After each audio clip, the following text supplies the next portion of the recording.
ശത്രുക്കളിൽ നിന്നുള്ള വിവിധങ്ങളായ കുത്തുവാക്കുകളും പരിഹാസങ്ങളും ഒക്കെ ആയപ്പോൾ അല്ലാഹു തആല ഒരു ആശ്വാസത്തിന്റെ ഒരു തെളിനീര് കാണിക്കുവാൻ തൽക്കാലം മക്കയിൽ നിന്നൊരു യാത്ര കൊണ്ടുപോവുകയാണ്. ഒരു മഹാചരിത്രയാത്ര. എവിടേക്കാണ്? സുബ്ഹാനല്ലദീ അസ്റാ ബിഅബ്ദിഹി ലൈലൻ മിനൽ മസ്ജിദിൽ ഹറാം ഇലൽ മസ്ജിദിൽ അഖ്സല്ലദീ ബാറക്നാ ഹൗല ലിനുരിയഹു മിൻ ആയാതിനാ. ഖുർആനിൽ ഒരു സൂറത്തുണ്ട്, സൂറത്തിന്റെ പേര് തന്നെ അൽ ഇസ്രാ. ഇസ്രാ എന്ന ചരിത്ര സംഭവത്തിന്റെ പേരാണ് 17-ാമത്തെ അധ്യായത്തിന് കൂടുതൽ. അതിൽ 1-ാമത്തെ ആയത്തിന്റെ തുടക്കം സുബ്ഹാനല്ലദീ അസ്റാ ബിഅബ്ദിഹി. തന്റെ അടിമയെ നിശാപ്രയാണം രാത്രിയിൽ യാത്ര നടത്തിയവനായ അവൻ എത്ര പരിശുദ്ധനാണ്, സുബ്ഹാനാണവൻ. ലൈലൻ ഒരു രാത്രിയിലാണ്, മിനൽ മസ്ജിദിൽ ഹറാം മക്കയിലെ മസ്ജിദുൽ ഹറാമിൽ നിന്ന് ഇലൽ മസ്ജിദിൽ അഖ്സാ ഒരു മാസക്കാലത്തോളം ശരിയാവണ്ണം അതിവേഗതയിൽ യാത്ര ചെയ്താൽ സഞ്ചരിച്ചെത്താവുന്ന ബൈത്തുൽ മുഖദ്ദസിലെ പ്രിയപ്പെട്ടവരെ വെടിനിർത്തൽ പ്രഖ്യാപിച്ച ഫലസ്തീനിലെ ചെറിയ ചെറിയ ബാലന്മാരുടെ സന്തോഷങ്ങൾ വരെ നമ്മൾ കാണുകയാണ്. ആ ബൈത്തുൽ മുഖദ്ദസിലേക്ക് ഒരു രാത്രിയിൽ കൊണ്ടുപോവുകയാണ്, ഒറ്റ രാത്രി കൊണ്ട്. ഏതാ ബൈത്തുൽ മുഖദ്ദസ്? അല്ലദീ ബാറക്നാ ഹൗല. അതിൻ്റെ പരിസര പ്രദേശങ്ങൾ ബറക്കത്താക്കപ്പെട്ട പ്രദേശമാണ്. എന്തിനാണ് ഈ യാത്ര? ലിനുരിയഹു മിൻ ആയാതിനാ. നമ്മുടെ ചില ദൃഷ്ടാന്തങ്ങൾ നേർക്ക് കാണിക്കാൻ വേണ്ടിയാണ്. പ്രവാചകരെ, നിങ്ങൾ വിഷമിക്കരുത്, നിങ്ങൾ തളരരുത്, തകരരുത്, ക്ഷീണിതരാവരുത്. ഇതൊക്കെ മനുഷ്യന്റെ ജീവിതത്തിൽ ഉണ്ടാകും. ആ യാത്ര സ്വപ്നത്തിലല്ല, ആ യാത്ര ഉറക്കത്തിലല്ല, ആ യാത്ര ശരീരം കൊണ്ട് തന്നെയുള്ള യാത്രയായിരുന്നു. അതേപോലെ തന്നെയാണ് അവിടുന്ന് ആ യാത്രയിൽ നിന്ന് അവസാനിച്ചില്ല. മസ്ജിദുൽ അഖ്സയിൽ നിന്ന് പിന്നീട് അടുത്ത യാത്ര 7-ാം ആകാശത്തിന്റെ മുകളിലേക്ക് അത്ഭുതകരമായ കാഴ്ചകൾ കാണാൻ ഒരൊറ്റ രാത്രിയിൽ.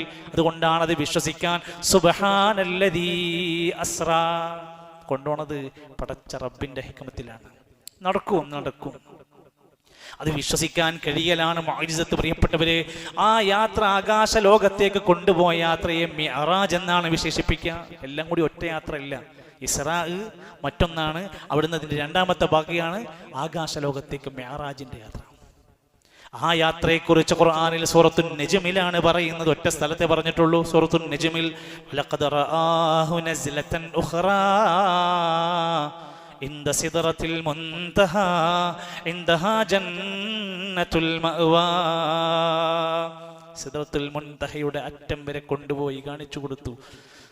അതിൻ്റെ അടുത്ത് സ്വർഗീയ താഴ്വരകളുണ്ട്, അത് കാണിച്ചു കൊടുത്തു എന്നൊക്കെ പറഞ്ഞ് ആ മിഅ്റാജിന്റെ യാത്രയിൽ കാണിച്ച കാഴ്ചകളെ ഖുർആനിലൂടെ നമ്മളെ പഠിപ്പിച്ചിരുന്നു. ഇത് വിശ്വസിക്കണം നമ്മൾ. എങ്ങനെയാണ് യാത്ര? ബുറാഖ് എന്ന് അറിയപ്പെടുന്ന ഒരു വാഹനത്തിന്റെ പുറത്താണ്. ആരാ ഓടിച്ചു കൊണ്ടുപോകുന്നത്? ജിബ്രീൽ അലൈഹിസ്സലാത്തു വസ്സലാം. ചരിത്രം വിശദീകരിക്കുന്ന ഹദീസിൽ കാണാൻ സാധിക്കും, ആ യാത്രയിൽ നബി സല്ലല്ലാഹു അലൈഹി വസല്ലം ജിബ്രീലിന്റെ ഒറിജിനൽ രൂപം കണ്ടു. മറ്റത് ഭൂമിയിലേക്ക് വരുമ്പോൾ മറ്റു പല രൂപങ്ങളായിട്ടാണ് വന്നിരുന്നത്. ഒറിജിനൽ രൂപം കണ്ടു. കാന ലഹു 600 അജ്നിഹത്തിൻ. ആ രംഗം അന്ന് കാണുമ്പോൾ ജിബ്രീൽ അലൈഹിസ്സലാത്തു വസ്സലാമിന് 600 ചിറകുകൾ ഉണ്ടായിരുന്നു. ആ ജിബ്രീൽ അലൈഹിസ്സലാമിന്റെ കൂടെയുള്ള ബുറാഖിലെ യാത്ര അറജർ റസൂലു ബിഖുദ്റത്തിർ റഹ്മാനി ഫസമാ അലല്ലാ ഫാക്കി വല്ലക്വാനി. ബുറാഖിന്റെ മേലെ കയറിയിട്ട് അതിവേഗതയിലായിക്കൊണ്ട് റഹ്മാനായ റബ്ബിന്റെ ഖുദ്റത്ത് കൊണ്ടൊരു യാത്ര അങ്ങ് പോയി.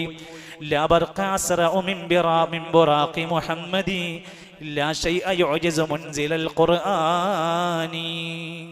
കവികൾ അവരുടെ വിശാലമായ വിശദീകരണങ്ങൾ കൊടുത്തിട്ടുണ്ട്. ഈ ആകാശ ലോകത്തേക്കുള്ള യാത്ര അത്ഭുതമാണ്. അവിടെ നിന്ന് താഴേക്ക് ഇറക്കപ്പെട്ട വിശുദ്ധ ഖുർആൻ ഏറ്റവും വലിയ മുഅ്ജിസത്താണ്, നിഷേധിക്കാൻ വഴിയില്ല. ധാരാളം പ്രവാചകന്മാര് ഓരോ ആകാശ പടിപടികൾ ഇങ്ങനെ കയറിപ്പോകുമ്പോൾ കൊണ്ടുപോയ സംഭവങ്ങൾ വിശദീകരിക്കുന്നുണ്ട്.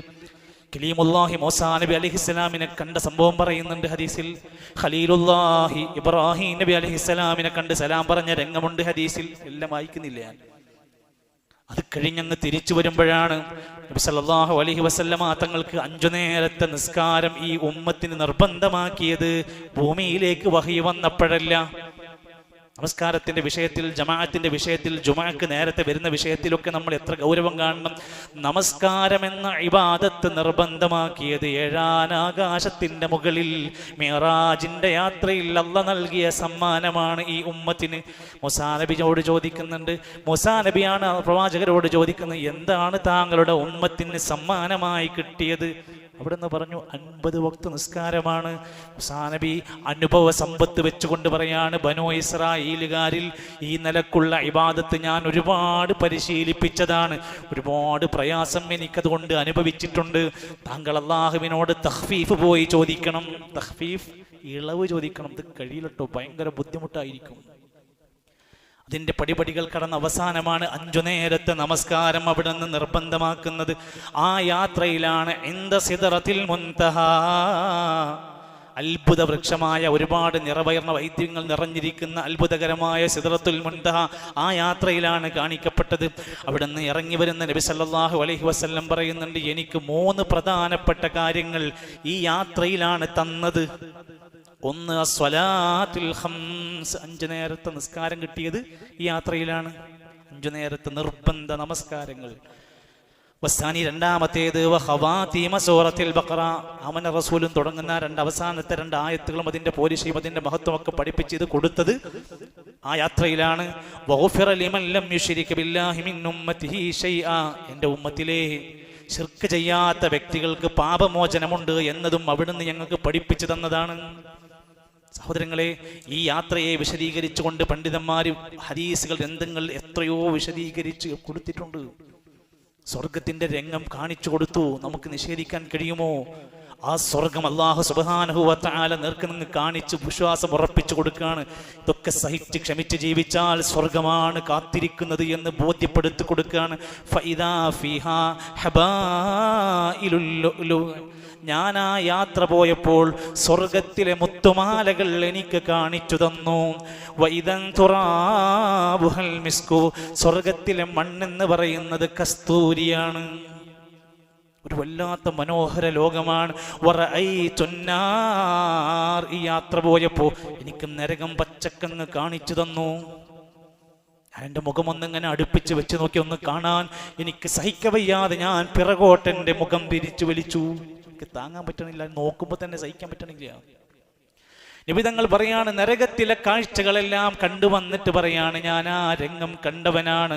ലളഹിക്തും ഖലീലാ വലബഖീതും കസീറാ, ആ രംഗം നിങ്ങൾ ആരെങ്കിലും നേർക്കുനേരെ കണ്ടിരുന്നെങ്കിൽ നിങ്ങൾ ദുനിയാവിൽ കുറച്ചേ ചിരിക്കൂ, ധാരാളമായി കരയുമായിരുന്നു. എന്തപ്പം നമുക്ക് ഇത്ര വലിയ ചിരിക്കാനും തമാശിക്കാനൊക്കെ ഉള്ളത്? നമ്മൾ നരകം കണ്ടിട്ടില്ല. നരകം കണ്ട പ്രവാചകർ പറയാ, അത് കണ്ടാ പിന്നെ നിങ്ങൾക്ക് വല്ലാതെ ചിരിക്കാൻ കഴിയില്ല. സുഹൃത്തുക്കളെ, അങ്ങനെ നബി തങ്ങൾ ഒരു ഉദാഹരണം പഠിപ്പിച്ചാൽ, ഞാൻ ആ നരകത്തിന്റെ ഓരത്തുകൂടെ മറർത്തു ബി ഖൗമിൻ, അതിന്റെ അടുത്തുകൂടെ ഇങ്ങനെ നടന്നു പോകുമ്പോൾ ഒരു ഖൗമിനെ എനിക്ക് കാണിച്ചു തന്നു അല്ലാഹു തആല. ലഹും അദ്ഫാറും മിൻ നഹാസ്, ഇരുമ്പിന്റെ നഖങ്ങളാണ് ആ ജനങ്ങൾക്ക്. ആ നരകത്തിലെ ആ സംഘത്തിന് ഇരുമ്പിന്റെ നഖങ്ങളുണ്ട്. യഹ്മിഷൂന വുജൂഹഹും വസുദൂറഹും, അവരുടെ മാറിടങ്ങളും നെഞ്ചും അവരുടെ മുഖവും അവർ തന്നെ ആ നഖങ്ങൾ കൊണ്ട് വലിച്ചു കീറുകയാണ്. പലിശക്കാരന്റെ ശിക്ഷ പറയുന്നുണ്ട്, വ്യഭിചാരക്കാരന്റെ ശിക്ഷ പറയുന്നുണ്ട്. അവിടെ ഓരോരുത്തരെ പറ്റി പറയാം. ഒരു വിഭാഗം ആളുകൾ അവരുടെ നഖം കൊണ്ട് അവരുടെ മുഖം അവർ തന്നെ വലിച്ചു കീറുകയാണ്, അവരുടെ നെഞ്ചകം അവർ തന്നെ വലിച്ചു പൊട്ടിക്കുകയാണ്. ഇത് കണ്ടപ്പോൾ സഹിക്കവയ്യാതെ ജിബ്രീലിനോട് ചോദിച്ചു, നബിയേ മൻഹും യാ ജിബ്രീൽ, അല്ല ഇത് ആരാണ്, എന്തിനാ അവരിങ്ങനെയൊക്കെ ചെയ്യുന്നത്? ഫഖാല ജിബ്രീൽ അലൈഹിസ്സലാത്തു വസ്സലാം, അത് കണ്ട് ജിബ്രീൽ പറഞ്ഞു കൊടുക്കുകയാണ്, ഹാഉലായി, ഈ കാണുന്ന ആളുകൾ, അല്ലദീന യഅകുലൂന ലുഹൂമന്നാസ്, ജനങ്ങളുടെ പച്ചമാംസം തിന്നുന്ന ഗീബത്തിന്റെ നമീമത്തിന്റെ ആളുകളാണ്. ശ്രദ്ധിച്ചോളി. നമ്മുടെ വാട്സപ്പ്, നമ്മുടെ ഫേസ്ബുക്ക്, നമ്മുടെ ഉപയോഗങ്ങൾ, നമ്മുടെ സംസാരങ്ങൾ, നമ്മുടെ പെരുമാറ്റങ്ങൾ എവിടെങ്കിലും അന്യന്റെ പച്ചമാംസം കൊത്തിത്തിന്നുന്നുണ്ടോ? ഈ ശ്രദ്ധ സൂക്ഷിച്ചോളി. ഹദീസാണ്. പച്ചമാംസം ജനങ്ങളുടേത് തിന്നുന്നവരാണ്. വയഖഊന ഫീ അറാദിഹിം, ജനങ്ങളുടെ അഭിമാനം പിച്ചി ചീന്തുന്നവരാണ്.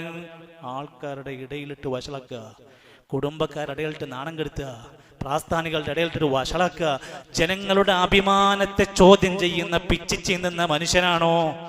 ഇത് അനുഭവിക്കേണ്ടി വരുമെന്ന് അള്ളാഹുവിൻ്റെ പ്രവാചകൻ നബി കരീം സല്ലല്ലാഹു അലൈഹി വസല്ലം പഠിപ്പിച്ച ഹദീസുകളിൽ നമുക്ക് കാണാൻ സാധിക്കുന്നതാണ്. അതുകൊണ്ട് എൻ്റെ സുഹൃത്തുക്കളെ, ഈ സംഭവങ്ങളെല്ലാം ഹക്കാണ്, ഇത് സത്യമാണ്. മദീനയിലേക്കുള്ള യാത്ര പോകുന്നതിന് മുമ്പുണ്ടായ സംഭവങ്ങളാണ്.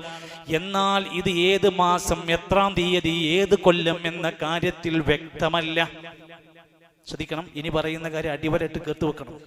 ഇത് ഏത് മാസത്തിൽ, ഏത് വർഷത്തിൽ എന്നതിൽ പല അഭിപ്രായ വ്യത്യാസങ്ങൾ വന്നു. മഹാരഥന്മാരായ പണ്ഡിതന്മാരിൽ പ്രമുഖനായ അബൂ ഷാമ റഹിമഹുല്ല പറയാണ്, ഇത് റജബ് മാസത്തിന്റെ 27-നാണ് നടന്നത് എന്ന് തെളിയിക്കാവുന്ന ഒരൊറ്റ തെളിയിലുമില്ല. ഹാദാ മൗളൂഉൻ, അത് വ്യാജമായ പ്രചരണമാണ്. അതൊന്നല്ല, ഏത് ദിവസം നടന്നതെല്ലാം പ്രസക്തമെന്ന് അവർ സൂചിപ്പിക്കുന്നു.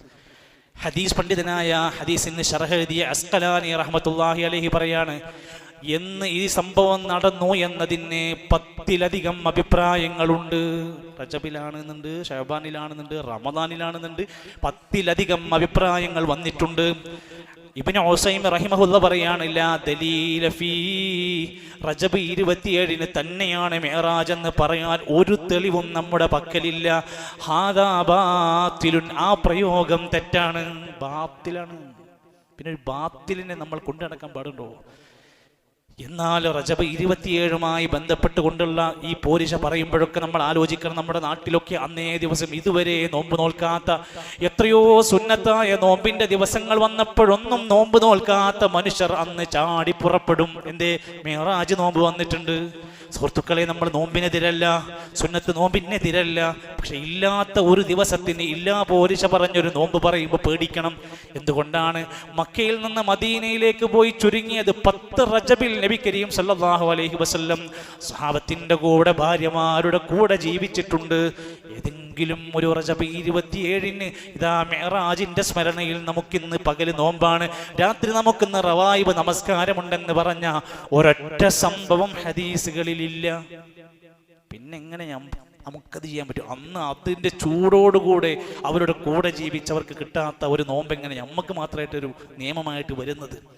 എന്നിട്ട് അതിന് പോരിശ പറയുകയാണ് ആരെങ്കിലും. റജബ് 27-ന് നോമ്പ് നോറ്റാൽ മെസ്സേജൊക്കെ നമ്മുടെ സോഷ്യൽ മീഡിയയിൽ ഇങ്ങനെ വരും, 60 മാസം നോമ്പ് നോറ്റവന്റെ പ്രതിഫലമാണ്. തിങ്കൾ നോമ്പിന്റെ പോരിശ പറയില്ല, വ്യാഴ നോമ്പിന്റെ പോരിശ പറയില്ല. എല്ലാ മാസം 13, 14, 15 നോമ്പുണ്ട്, ആരൊരു മെസ്സേജും വരൂല. പക്ഷേ ബിദ്അത്തായ നോമ്പ് നിങ്ങൾക്ക് 100 കണക്കിന് മെസ്സേജ്, സ്റ്റാറ്റസ്, വീഡിയോ വരും. മറ്റൊരു റിപ്പോർട്ടിൽ കാണാം, മറ്റൊരു പ്രചാരണത്തിൽ കാണാൻ സാധിക്കും, ആരെങ്കിലും ഈ റജബ് 27-ന്റെ പകല് നോമ്പ് നോറ്റ് രാത്രി 100 റക്അത്തിന് നമസ്കാരമൊക്കെ പറയുന്നത്. ഇതൊക്കെ നിസ്കരിച്ചാൽ 100 കൊല്ലം ഇബാദത്ത് ചെയ്തവന്റെ പുണ്യമാണ്. ഇതൊക്കെ കേട്ടിട്ടാണ് ഈ സാധുക്കള് കോഴിക്കടയിൽ തിരക്കുണ്ടാക്കാൻ വരുന്നത്. അതുകൊണ്ട് ഒന്ന് ചിന്തിച്ച് നോക്കിയാൽ മതി, ഈ സംഭവങ്ങൾക്ക് ഹദീസുമായി, നബി സല്ലല്ലാഹു അലൈഹി വസല്ലമയുടെ ജീവിത ചരിത്രവുമായി ബന്ധമില്ലെന്ന് നമ്മളല്ല. റജബുമായി ബന്ധപ്പെട്ട ഒരുപാട് കള്ളക്കഥകൾ പ്രചരിച്ചപ്പോ ഇമാം അസ്ഖലാനി റഹ്മത്തുള്ളാഹി അലൈഹി ഒരു കിതാബ് എഴുതി, റജബുമായി ബന്ധപ്പെട്ട ശരിയായ കാര്യങ്ങൾ, ആ വിഷയം മാത്രം. അതിൽ അദ്ദേഹം പറയാണ്, റജബ് 27-നും അടക്കമുള്ള നമസ്കാരവും നോമ്പോ ഇസ്ലാമിലെ സുന്നത്തായ ഹദീസുകളിൽ എവിടെയും സ്ഥിരപ്പെട്ടതായി നമുക്ക് കാണാൻ കഴിഞ്ഞിട്ടില്ല. അതൊരു വഹാബി ആയതുകൊണ്ടോ ഒരു സലഫി ആയതുകൊണ്ടോ ഉള്ള കൗലല്ല സുഹൃത്തുക്കളെ, പഠിച്ച ഒരു മഹാപണ്ഡിതന്റെ കിതാബാണ് പറയുന്നത്. അതുകൊണ്ട് വാശി വെടിയുക, നോൽക്ക, സുന്നത്ത് നോമ്പ് നോൽക്കാൻ കഴിയണവന് 1 മാസം 3 നോമ്പ് ഏത് ദിവസം നോൽക്കാം. തിങ്കളും വ്യാഴും നമുക്ക് നോമ്പൊക്കെ ഇസ്ലാമിലെ പഠിപ്പിച്ച മഹത്തരമായ സുന്നത്തുകളാണ്. അവിടെ അവസാനിക്കില്ല. നമ്മുടെ സമൂഹത്തിൽ ഇപ്പോഴും ചിലരൊക്കെ പല വീടുകളിൽ കാണാൻ സാധിക്കുന്നു, 96 നോമ്പ് എടുപ്പിക്കുന്ന ആൾക്കാരുണ്ട്. റജബിലെ 30, ഷഅബാൻ 30, റമദാൻ 30, ശവ്വാൽ 6, 96 നോമ്പ് സുന്നത്താന്ന് പറഞ്ഞുകൊണ്ട് കൗമിനെ കൊണ്ട് ചെയ്യിപ്പിക്കുന്നവരുണ്ട്. എവിടെയാണ് ഇതിന്? ഏത് പണ്ഡിതനാണ്, ഏത് മദ്ഹബിന്റെ ഇമാമിന്റെ ഫിഖഹിന്റെ കിതാബില ഈ നോമ്പ് പഠിപ്പിച്ചത്? മറ്റുള്ളവർക്കില്ലാത്ത, സ്വഹാബത്തിനില്ലാത്ത, ഹൈറായ ആ വലിയ തലമുറക്കില്ലാത്ത ഈ ബിദ്അത്തുകൾ കൊണ്ടുവന്നുകൊണ്ട് നമ്മൾ ആരെങ്കിലും ചെയ്യുമ്പോൾ ഒരു ഹദീസ് നബി തങ്ങൾ മരിക്കുന്നതിൻ്റെ മുമ്പ് പറഞ്ഞു, എൻ്റെ കൽപ്പനയില്ല, നമുക്ക് വഹി വരാത്ത, ഞാൻ കൽപ്പിച്ചിട്ടില്ലാത്ത വല്ല ഇബാദത്തും എവിടെയെങ്കിലും നിങ്ങൾ കണ്ടാൽ, മൻ അമില അമലൻ, ആരെങ്കിലും ഒരു സൽപ്രവർത്തനം ചെയ്താൽ, ലൈസ അലൈഹി അംറുനാ, നമ്മുടെ കൽപ്പന ഇല്ലാത്തതാണെങ്കിൽ, നിങ്ങൾ അത് സ്വീകരിക്കരുത്, അത് തള്ളണം. അത്രേ ഉള്ളൂ. പ്രവാചകന്റെ ഹദീസിൽ സ്ഥിരപ്പെട്ടു വന്നില്ല, ഖുർആനിൽ തെളിവില്ല, ഇസ്ലാമിക ലോകത്തെ പണ്ഡിതന്മാർ അംഗീകരിച്ചിട്ടില്ലാത്ത ഒരു ദലീലുമില്ലാത്ത ഇബാദത്ത് ആര് തന്നാലും ഫഹുവ റദ്ദുൻ, നിങ്ങളത് തള്ളണമെന്ന് ഹബീബുനാ റസൂലുള്ളാഹി സ്വല്ലല്ലാഹു അലൈഹി വസല്ലം. അതുകൊണ്ട് മിഅ്റാജും ഇസ്റാഇന്റെയും യാഥാർത്ഥ്യങ്ങൾ സംഭവം മനസ്സിൽ ഉറപ്പിക്കുന്ന പോലെ അതുമായി ബന്ധപ്പെട്ട കെട്ടുകഥകൾ ഇല്ലാത്തതാണെന്ന് വിശ്വസിക്കാൻ നമുക്ക് കഴിയണം. അതുപോലെ തന്നെ അനുബന്ധമായ ഇബാദത്തുകൾ ദീനിൽ ഇല്ലാത്തത് കൊണ്ടുവരുമ്പോൾ പരിശോധിക്കാൻ നമ്മളൊന്ന് സന്നദ്ധരാവണം. അല്ലാഹു സുബ്ഹാനഹു വ തആല സുന്നത്ത് അനുഷ്ഠിക്കുന്നവരും ബിദ്അത്തുകൾ ഇല്ലാതെ ഉപേക്ഷിച്ചുകൊണ്ട് യഥാർത്ഥ ജീവിതത്തിലെ നല്ല ഒരു സുന്നത്തുള്ള മുസ്ലിമായിക്കൊണ്ട് ജീവിച്ച് മരിക്കാനുള്ള തൗഫീഖും അല്ലാഹു നമുക്ക് പ്രദാനം ചെയ്യുമാറാകട്ടെ.